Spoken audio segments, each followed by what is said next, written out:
दरम्यान शिवसेनेच्या ज्योती वाघमारे यांनी उद्धव ठाकरेंवर टीका केली आहे। ठाकरेंचा वाढदिवस हा काळा दिवस असल्याचा हल्ला बोलताना केलाय।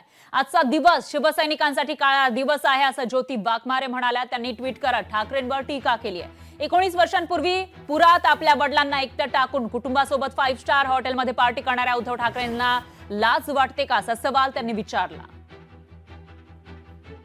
उद्धव ठाकरेंचा वाढदिवस काळा दिवस म्हणून साजरा करण्यासाठी आम्ही काळे कपडे घातलेले आहेत, कारण याच दिवशी ज्यांचा वारसा आपण सांगतो, ज्या हिंदू हृदय सम्राट बाळासाहेब ठाकरेंना एकटं सोडून स्वतः 5 स्टार मध्ये स्वतःचा वाढदिवस साजरा करायला जी व्यक्ती जाते, जो मुलगा जातो, त्याच्यासाठी हा दिवस काळाच असला पाहिजे।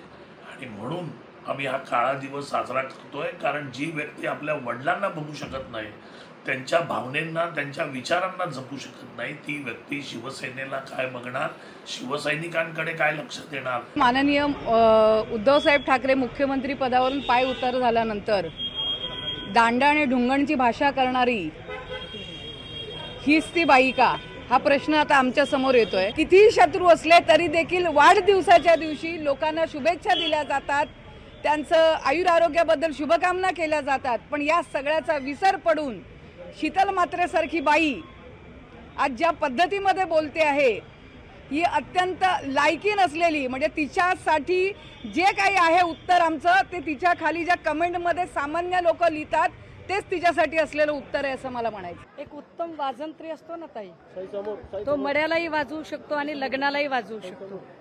फक्त एक नियम असतो, मड्याच्या ठिकाणी लग्नाचं वाजवायचं नसतं आणि लग्नाच्या ठिकाणी मड्याचं वाजवायचं नसतं। एकनाथ शिंदे नावाच्या माणसाकडे आणि त्यांच्या सगळ्या लोकांकडे संस्कार नावाची गोष्ट असेल तर एखाद्याच्या वाढदिवसाच्या दिवशी अगदी शत्रू असला तरी तो सुखाचा राहो, हा संस्कार आमच्यावर केलेला आहे। राहिला प्रश्न आजचा दिवस त्यांनी साजरा करायचा, तर मला असं वाटतंय आज त्या सगळ्या 40ही गद्दारांच्या उद्धारकर्त्याचा जन्मदिवस आहे, कारण उद्धव साहेब जन्माला आले नसते तर या सगळ्या लोकांची हैसियत जी आज दिसते ती हैसियत आज दिसली नसती।